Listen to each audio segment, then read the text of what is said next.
falling down, falling down.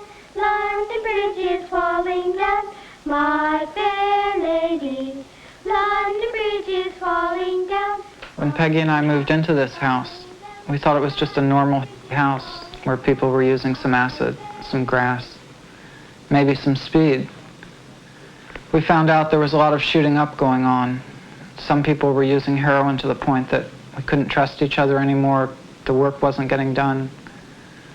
We began to lie to each other. So Peggy and I took a stand against hard narcotics, and we called a house meeting. And the house members agreed that we wouldn't have any more heroin or methadone in the house. Yet some people found these two drugs just too groovy to give up, and it sort of destroyed the whole house. Now we build it up again, up again, up again. Now we build it up again, my fair lady. Now we build it up again, up again, up again. Now we build it up again, my fair lady. Now we build it up again, up again, up again. Now we build it up again, my fair lady. A communal is destroyed by heroin, but to most of us a more important and meaningful institution is also being destroyed with alarming frequency, the American home. Narcotics and their relatives, amphetamines and barbiturates, rip apart the fabric of family life at every social and economic level. The tragic aftermath fills hospitals, prisons, and rehabilitation centers across the country. The entire question of drug use is vastly complex. The drugs themselves are many and varied. The precise information available to us, when it does exist, is often cloaked in myth and controversy. Drug users do not fit within any comfortable grouping. They are young as well as old.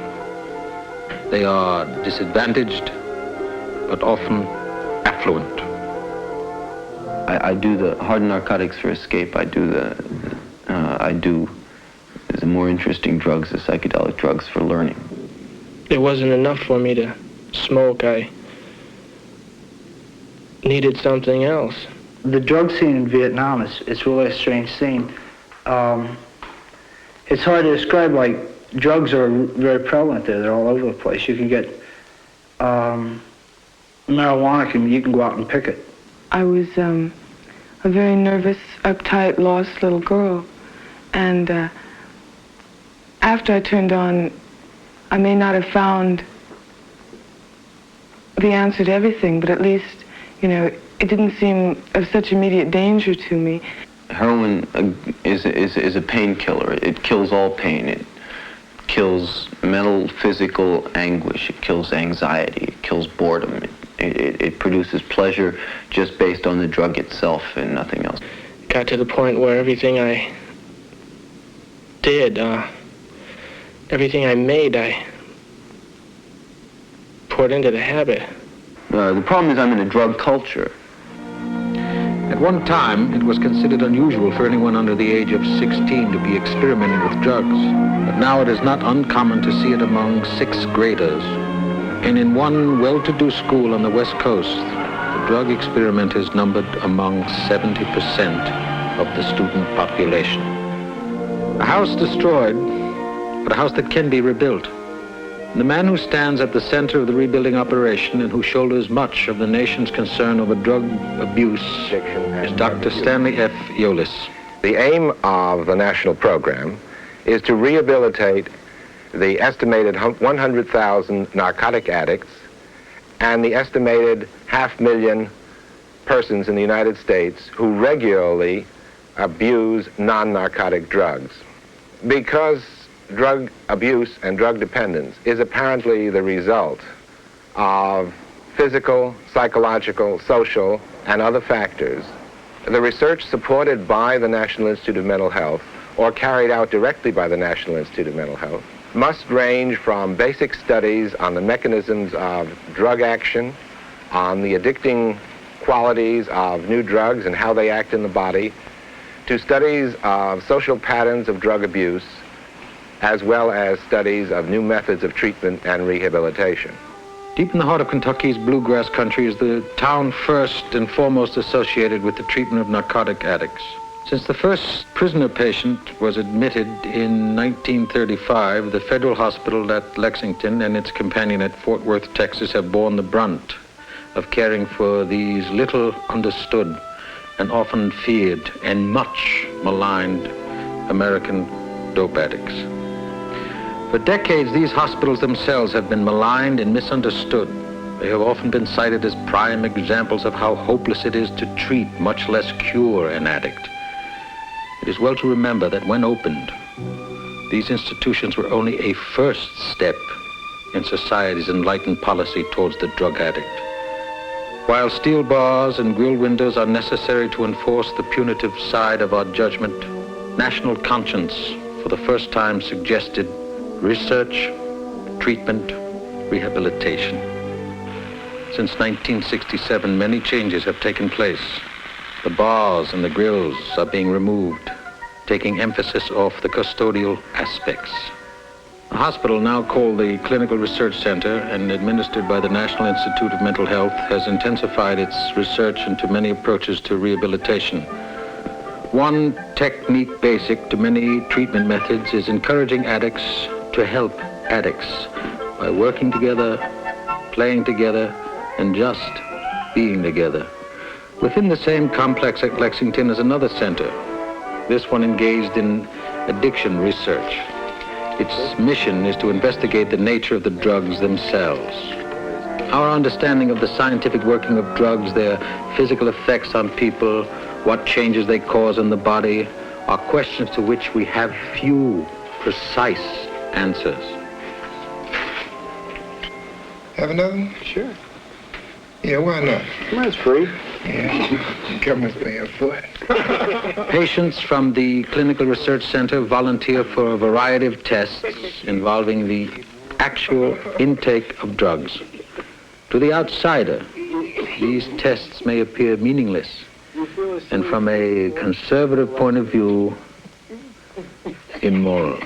However, they bring us closer to a clearer understanding of the chemical relationship between body and the agent. Whether the agent is marijuana, a marijuana cigarette, a synthetic drug, or one of the opiates. I can't remember all that. Highly sophisticated equipment measures the concentration of drug molecules within the body.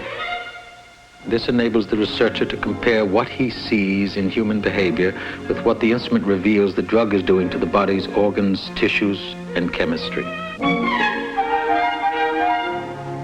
Through experiments such as these, the Addiction Center has racked up an impressive record in unmasking supposedly non-addicting pharmaceuticals. The center demonstrated the addictive nature of the barbiturates, certain tranquilizers, and even performed pioneering work in the understanding of alcoholism.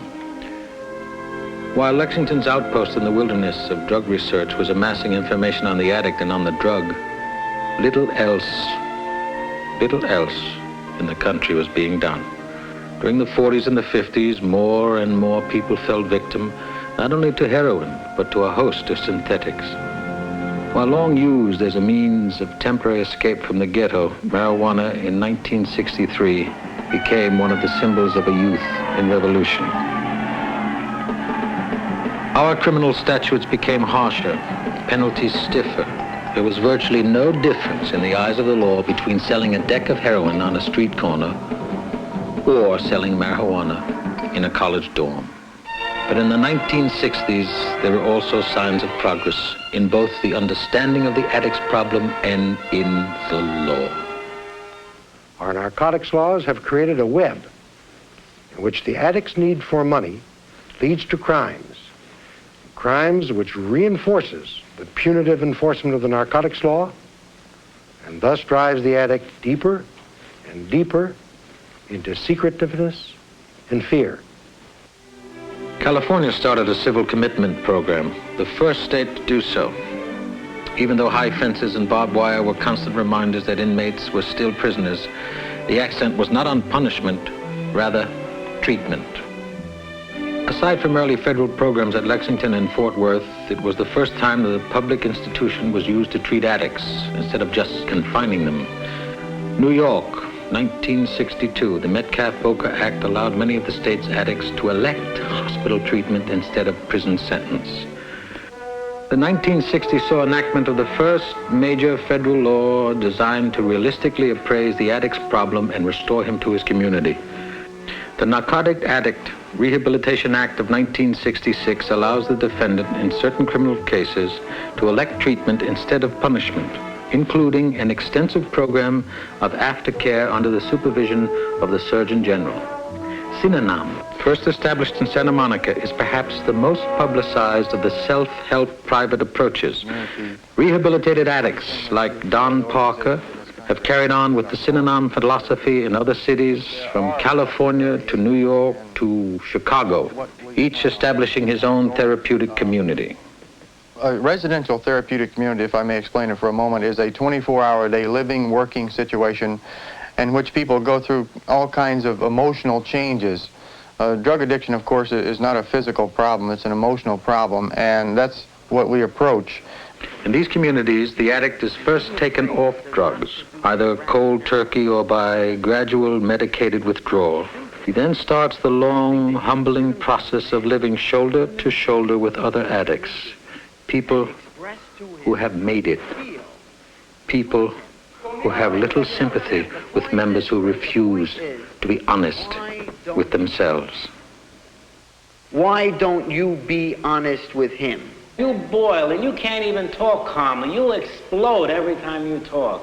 You're all emotion. And you sit there, you're boiling inside. You've been boiling your whole life. And you sit there and say, other people. You got a cop out. Are you afraid of him? These are the residents of New York's Daytop Village, a private therapeutic community supported by federal, state, and municipal funds. Graduates of Daytop master far more than their past craving for drugs. They learn a new lifestyle centered around helping others, bettering their communities. When he returns to the street, the Daytop graduate will be a force for action in his old neighborhood, even if it's only rallying people to clean up their block. Some of Daytop's byproducts are surprising and they're exciting. This is the stage of an off-Broadway theater where Daytop residents tell their story behind the footlights to capacity audiences and to critical acclaim. No.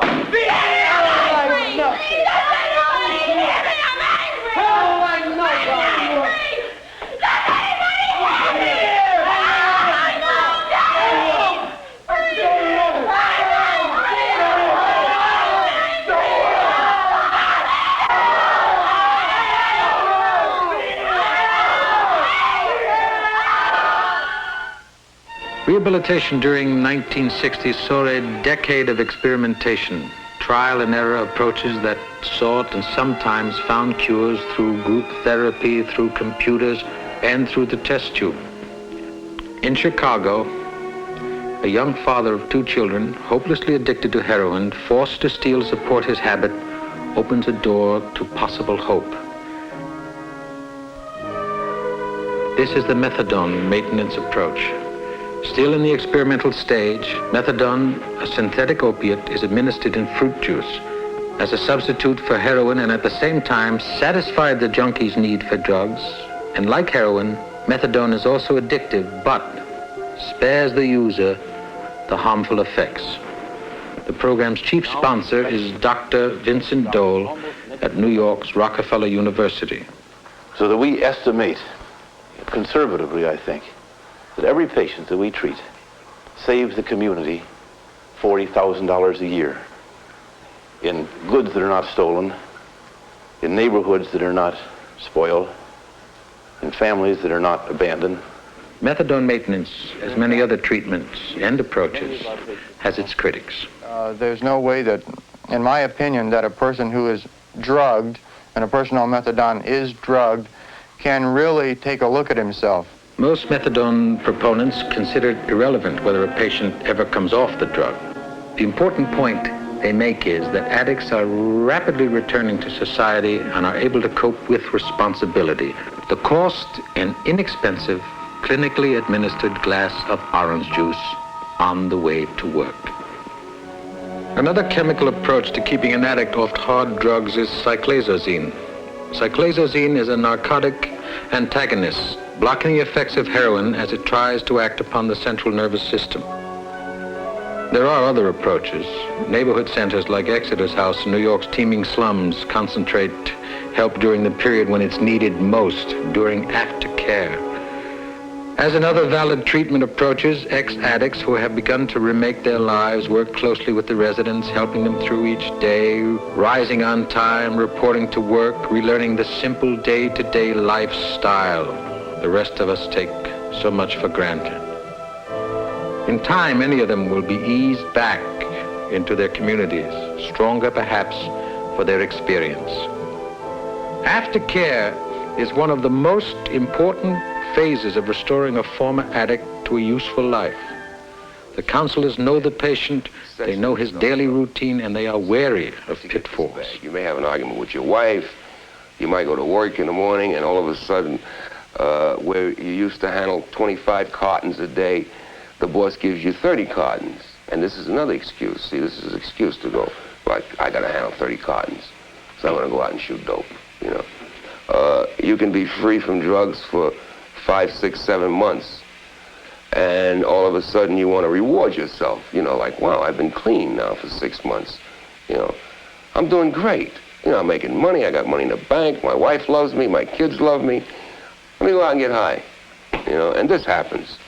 So these are the things you have to be aware of, but the point that I want to bring out is that if you do use, don't be afraid to come by, you know, and tell us, because that's what we're there for. Treatment programs are important, but even of more importance is prevention. 10 years ago, drug use among the young was concentrated in the ghetto. And we thought at that time that eliminating the slums would eliminate that aspect of the drug problem. Well, the answer is not so simple. Drug abuse, including heroin and a wide range of synthetics, has sprung up among the children of upper middle-class families as well. Here, affluence is a lifestyle, and the pressures and anxieties of the ghetto are unknown. But perhaps there are anxieties in the suburbs, anxieties of a different nature. It's like a fortress to protect this all-white community of 40,000 people who live in one of 3 models of housing of total cultural starvation. It's not a fortress, it's just like a prison of uptight, shallow people, and the only food for their brain that they get is television and booze and adultery. And everyone has money. There's no identity in money. You can only say, I have more money or less money, and that's no identity, that's just quantity. The only thing you can do with money is buy mass-produced products. And everyone has mass-produced products. Detroit makes 5 million cars all the same.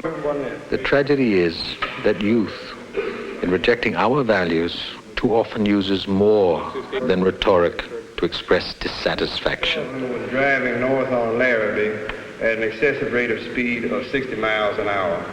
I pulled his car over and asked him to produce his driver's license, and he had none. I immediately arrested him and searched him, and on his person I found a bag of white powder that has since been analyzed by the crime laboratory. Mr. Stubbins, you hear what your lawyer just said? Yes, I did. And do you still know that on this plea of guilty, this court is going to send you from 3 to 7 years in a state penitentiary? Yes, sir. I do. It is so ordered. Another hippie convicted on a narcotic charge. Now, why should we be concerned? Why? Because in a few years, those under 25 will make up 1/2 of our population. Marijuana among college kids is only one drug in one population group, but it serves to illustrate that our interest as a nation has been more than somewhat hypocritical. It seems as though the college kids, the middle-class kids in this country, suddenly discovered marijuana in the mid-'60s, the early '60s. And up until that time, marijuana was used almost exclusively by Negroes, Puerto Ricans, and jazz musicians. And, you know, who gave a damn about them? So that we could have all kinds of repressive laws and nobody would bother with these people or even look at the laws. But all at once, Mrs. Murphy's kid from the suburbs, who was attending a prominent university, gets busted for marijuana. And I can tell you from personal experience, I've had medical students, law students, kids going to scientific institutions on national science grants. I've had all kinds of people who have been arrested for marijuana violations. And when this happens, suddenly our society starts to become aware of a problem, so-called. The entire question of drugs use is vastly complex, cutting across the boundaries of the law, medicine, and society's attitudes. The source of the problem is a simple flower, a hardy plant, beautiful in their natural habitat as they are dangerous, often lethal when abused by man in his environment.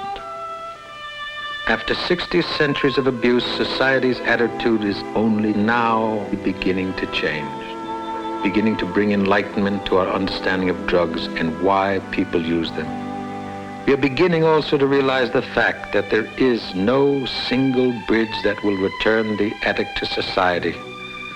For there are many drug takers, and each takes his journey to nowhere for numerous and complex reasons. Bringing them back home will require many bridges, many different approaches, each designed to reach one segment of the drug-dependent society. Whether solutions are found in a maintenance approach, a therapeutic community, a narcotic antagonist, one thing is certain: we must continue to build bridges back into society, as many bridges as possible.